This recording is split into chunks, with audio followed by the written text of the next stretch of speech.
दिल्ली की नई मुख्यमंत्री रेखा गुप्ता ने 20 तारीख यानी कल शपथ ली और शपथ के बाद शाम को 7 बजे कैबिनेट की पहली मीटिंग हुई।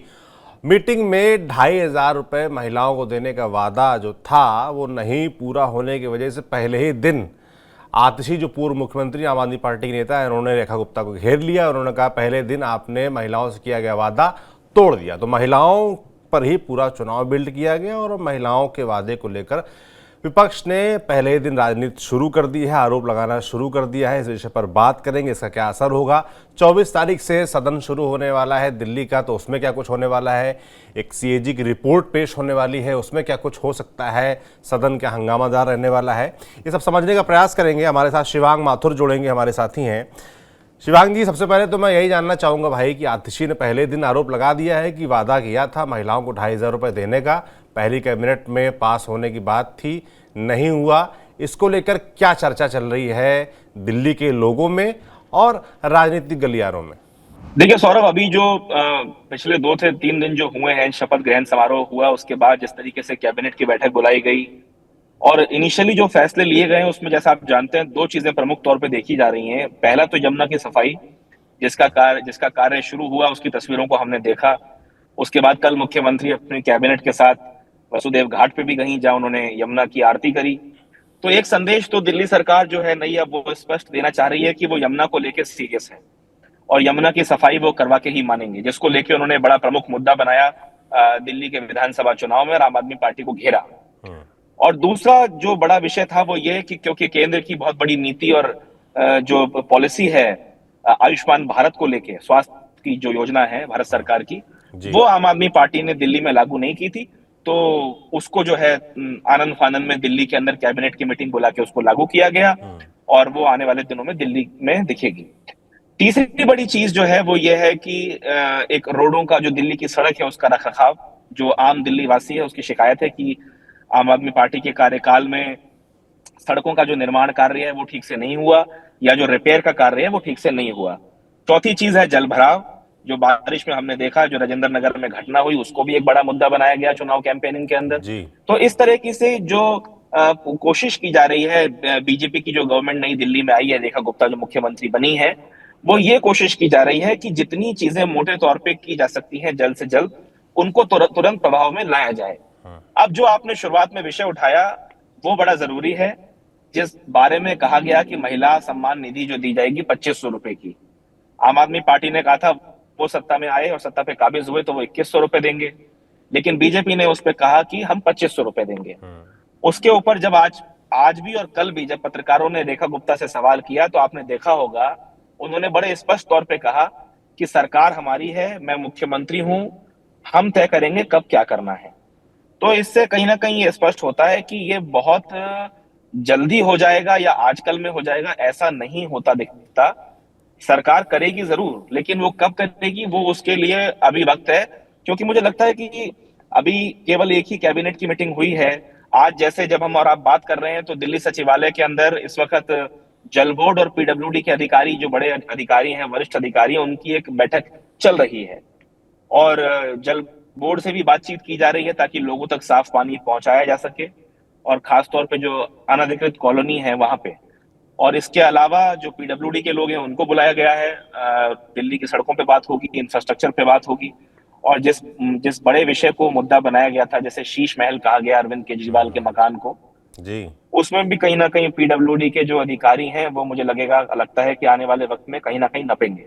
तो ऐसे में अब दिल्ली के जो प्रमुख सचिव हैं उन्होंने आते ही, शपथ भी नहीं हुई थी उससे पहले ही, तमाम अधिकारियों को ये निर्देश दे दिया था, जितने भी विभाग हैं, कि भाई आप लोग 100 दिन का एजेंडा तैयार कीजिए और जो जनहित की जो पॉलिसीज हैं, जो नीतियां हैं सरकार की, वो आम लोगों तक, आखिरी व्यक्ति तक पहुंचनी चाहिए।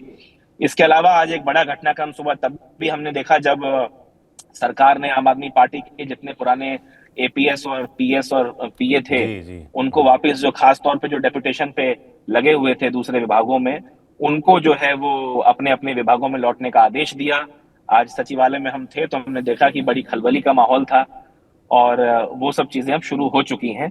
लेकिन हाँ, ये निश्चित तौर पे देश की, दिल्ली की महिला जो हैं, उनको उनको इस बात का इंतजार है कि वो जो 2,500 रुपए की महिला सम्मान निधि उनके खाते में आनी है, वो आएगी कैसे, उसके रजिस्ट्रेशन कब शुरू होगा, किस तरीके से मिलेगी, वो तमाम सवाल दिल्ली की महिलाएं उसका इंतजार कर रही हैं। बिल्कुल, जैसा कि आपने बताया कि पहले दिन से ही रेखा गुप्ता शपथ लेने के बाद कैबिनेट मीटिंग में, और आज की बात भी आपने बताई कि एक्टिव हैं, एग्रेसिव हैं, मगर जो महिलाओं का मुद्दा था अभी उसको अटेंशन नहीं दिया गया है। मुझे लगता है इसीलिए आम आदमी पार्टी ने तुरंत उसको पिक कर लिया है और तुरंत उस पर आप मान लीजिए कि हमला करना शुरू कर दिया है बीजेपी पर कि वो पैसा, वो किस्त, पहली किस्त कब आएगी और पहली कैबिनेट में आखिर वो वादा पूरा क्यों नहीं किया गया। क्योंकि जो आपने बताया कि इंफ्रास्ट्रक्चर के जो मुद्दे थे, चाहे सड़क वाला मामला हो, चाहे साफ पानी वाला मामला हो, तो दोनों की मीटिंग अभी चल रही है, उसमें परवेश वर्मा भी होंगे, ये भी खबर हमारे तक है।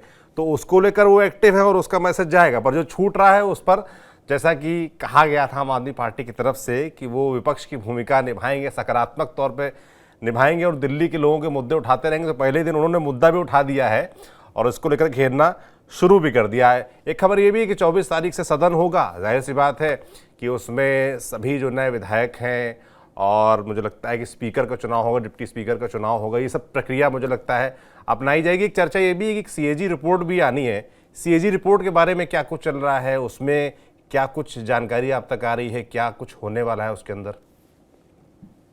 देखिए, बेसिकली सीएजी रिपोर्ट को पटल पे रखना, और वो भी पहले ही सेशन में, उसके पीछे बीजेपी की एक बहुत ही स्पष्ट मंशा है, जो बीजेपी अपने चुनाव कैंपेन में कह भी रही थी कि ऐसी बहुत सी चीजें हैं जो आम आदमी पार्टी के कार्यकाल के दौरान नहीं बताई गई, जो छुपाई गई। और क्योंकि आम आदमी पार्टी, जैसा आप जानते हैं कि लगभग 11 वर्ष तक उन्होंने दिल्ली की सत्ता पे राज किया है, तो बहुत सारी चीजें थी जो जिसे कहते हैं कि तहखानों में बंद थी। तो बीजेपी चाहेगी कि वो उस तहखाने के बक्से को अब जो है वो खोला जाए, उसका ताला खोला जाए, और जनता के सामने जितना ज्यादा वो एक्सपोज कर सकते हैं आम आदमी पार्टी के उन 11 सालों को, और उसमें जो ली गई जो चीजें हुई, या कोई जो जैसे आरोप है कि जो घपले किए गए, उन सब चीजों को, खास तौर पे जो अरविंद केजरीवाल का मकान, जो फ्लैग स्टाफ रोड वाला मकान जो मुद्दा बना, शीश महल का, उसकी जो डिटेल्स हैं, किसने अप्रूव किया, पीडब्ल्यूडी ने कितने मकान तोड़े, कैसे मकान बनाए गए, सामान जो परचेस किया गया, टॉयलेट्स को लेके, पर्दों को लेके, स्पा को लेके, ऐसी बहुत सारी छोटी छोटी चीजें होंगी, चाहे वो जल बोर्ड के घोटाले की बात हो। ये तमाम चीजों को हम मान के चल रहे हैं कि वो सीएजी की रिपोर्ट में निकल के काफी सारी चीजें सामने आएंगी।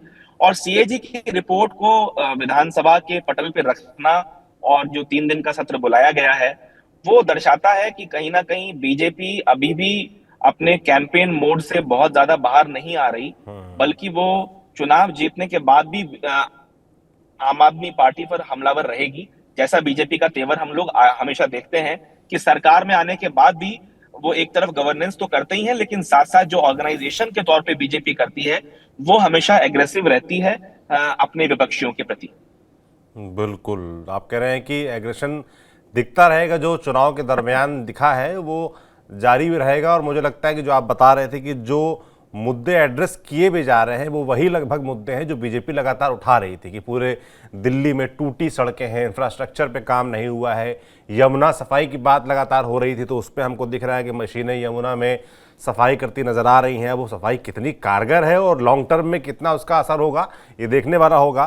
फिर अभी जो मीटिंग चल रही है वो इंफ्रास्ट्रक्चर को लेकर ही चल रही है। साफ पानी एक बहुत बड़ा मुद्दा था, टैंकर माफिया एक बहुत बड़ा मुद्दा था, उसको लगता है, मुझे लगता है कि चर्चा उसकी भी हो, उसको लेकर भी काम और एक्शन शुरू हो गया है।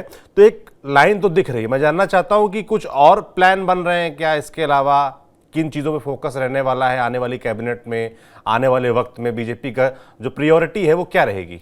देखिए, बीजेपी मेजरली यहाँ पे जो अपनी गवर्नेंस करेगी, उसमें सबसे बड़ी उसके आगे जो चैलेंज है वो यही है कि जिन मुद्दों पे उसने पहले बहुत एग्रेसिव तरीके से आम आदमी पार्टी पे हमला किया, वो एक बहुत बड़ा मुद्दा है। और वो तमाम चीजें, क्योंकि जनता की नजर में भी वो चीजें हैं, और इसीलिए प्रयास बीजेपी का यही है कि जिन चीजों में जो 16 पॉइंट्स बीजेपी ने अपने मैनिफेस्टो में दिए थे, चाहे वो सड़क निर्माण हो, आप याद कीजिए कि दिल्ली के जो आखिरी 3-4 महीने होते हैं साल के, अक्टूबर से लेके खास तौर पर दिसंबर जनवरी तक, हम और आप पॉल्यूशन से जूझते हैं, और बार बार ये आरोप लगाया जाता है कि पड़ोसी राज्यों से जो है वो पॉल्यूशन आ रहा है। तो ऐसे में चाहे वो यमुना की सफाई हो, छठ पूजा में हमने देखा जब महिलाएं उसमें पूजा करने, अर्घ देने जाती हैं, तो वो झाग जो होते हैं वो लोगों के जहन में बसे हुए हैं, वो विजुअल्स। तो बीजेपी चाहती है कि वो एक तो इन चीजों से छुटकारा दिलाए दिल्ली को, ताकि वो अपनी पीठ थपथपा सके और जिसे वो ये कह सके जनता के सामने आके कि देखिए हमने जो वादा किया वो हमने पूरा किया। हालांकि ये बहुत चैलेंजिंग काम है, सालों से शीला जी की सरकार के समय भी हम देखते थे कि इस तरह की बातें होती थी, नहीं हो पाया। दूसरी ओर जो दिल्ली में पब्लिक ट्रांसपोर्ट है, अगर हम दिल्ली मेट्रो को छोड़ दें और दिल्ली बसों की बात करें तो जो पुरानी फ्लीट्स हैं वो बहुत पुरानी हो चुकी हैं। आम आदमी पार्टी की सरकार पे, केजरीवाल सरकार पे ये आरोप था, कैलाश गहलोत जो बीजेपी में आ गए वो ट्रांसपोर्ट मिनिस्टर थे, उन पे ये आरोप था कि कोई नई फ्लीट्स नहीं खरीदी गई बस की।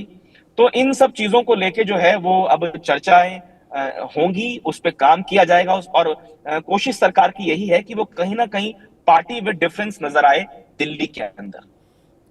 बिल्कुल, मैं आम आदमी पार्टी पर आता हूँ। आम आदमी पार्टी ने जिस तरीके से पहले दिन अपना एग्रेशन दिखाया है महिलाओं के मुद्दे पर, उनका क्या आगे का प्लान है?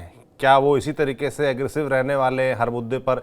ये जो महिलाओं वाला मुद्दा उन्होंने पिक किया है, इसको लेकर कोई रोड मैप बना रहे हैं कि नहीं इस पर हम एग्रेसिव दिखेंगे, उतरेंगे सड़कों पर? देखिए सौरभ, आम आदमी पार्टी के पास और कोई चारा नहीं है दिल्ली में एग्जिस्टेंस रखने के लिए। जैसा हम और आप जानते हैं कि कांग्रेस तो चुनाव के बाद वैसे भी ठंडी हो गई है। पहले भी बहुत ज्यादा, शीला जी के बाद कांग्रेस ने कोई बहुत ज्यादा राजनीतिक तौर पे हलचल दिल्ली में नहीं दिखाई है। अगर हम दिल्ली की बात करें तो आम आदमी पार्टी एक प्रमुख प्रमुख विपक्ष के तौर पे एक भूमिका निभाएगी। जैसा आप जानते हैं कि चुनाव हारते ही अरविंद केजरीवाल ने पंजाब के विधायकों को बुलाया था धन्यवाद देने के लिए, फिर वो दिल्ली के विधायकों से मिले और बाकायदा उनको इंस्ट्रक्शन दिया कि वो एग्रेसिव रूप से बीजेपी को घेरने का काम शुरू करें। अतिशी को हम देख रहे हैं कि जिस तरीके से लगातार वो प्रेस वार्ता कर रही हैं, जी, गोपाल राय ये प्रेस भी एक वार्ता कर समझने रहे हैं, वाली चीज़ है दूसरे कि आम आदमी आतिशी ने पार्टी पूरा मोर्चा संभाल रखा है। अगर देखा जाए विपक्ष की भूमिका के तौर पर, तो पहले दिन से ही वही बधाई दे रही हैं, वही सवाल खड़े कर रही हैं। महिलाओं का मुद्दा हो तो भी वो सवाल कर रही हैं कि भाई पहले दिन वादा तोड़ दिया। तो आतिशी का ये जो पूरा मोर्चा संभालना है, ये किस तरफ इशारा कर रहा है? क्या वो नेता प्रतिपक्ष भी बनने वाली हैं? देखिए ये संभव है कि वो बन जाएं, क्योंकि एक बड़ी चीज तो ये भी है कि वो मुख्यमंत्री थी चुनाव से पहले। और दूसरा, आम आदमी पार्टी के अंदर इस वक्त दिल्ली में चाहे वो सौरभ भारद्वाज हो वो चुनाव हार गए, मनीष सिसोदिया थे वो चुनाव हार गए, सत्येंद्र जैन चुनाव हार गए, अरविंद केजरीवाल चुनाव हार गए। तो सीनियोरिटी के लिहाज से भी और पार्टी में कद के हिसाब से भी आतिशी का एक चेहरा है जो सामने प्रखर तौर पे दिखता है। वो वाद संवाद में भी अच्छी हैं, मीडिया में भी वो जो है वो काफी ज्यादा नजर आती रही हैं। तो ऐसे में कोई नया चेहरे के तौर पे वो कोई आम आदमी पार्टी एक्सपेरिमेंट करेगी ऐसा अभी बहुत जल्दी प्रतीत नहीं होता। अरविंद केजरीवाल के पास अब बड़ा भार ये है कि वो विपक्ष के तौर पे तो देखेंगे ही कि किस तरीके से पार्टी को आगे बढ़ाना है, लेकिन अब ऑर्गेनाइजेशन को मजबूत करने की जिम्मेदारी भी उनके कंधों पे आ पड़ी है। और वो वापस से चाहेंगे कि दिल्ली में वो आने वाले 5 साल के बाद जब चुनाव हो तो सत्ता पे काबिज हो सके। और इसके अलावा जिस तरीके से आम आदमी पार्टी अपने पैर पसार रही है तमाम राज्यों में, वहां भी पंजाब को अगर हम बात करें तो राजनीतिक गलियारों में पंजाब को लेके भी काफी हलचल है। वहां भी कोई डिस्टरबेंस ना हो, विधायक ना तोड़े जाएं, सरकार ना। इसके अलावा जो बड़ा चैलेंज होगा आम आदमी पार्टी के बड़े नेताओं के सामने वो ये कि अभी वो लीगल बैटल्स जो कुछ समय के लिए शांत हो गई थी जी, दिल्ली चुनाव के चलते, वो लीगल बैटल्स अब बीजेपी फिर से शुरू करेगी। ईडी हो या सीबीआई हो, उनका शिकंजा फिर से कसेगा और वापस से ये एक बहुत दिलचस्प होगा देखना कि क्या वापस तिहाड़ जाना पड़ता है जो आम आदमी पार्टी का जो ऊपर का नेतृत्व है उनमें से किसी व्यक्ति को।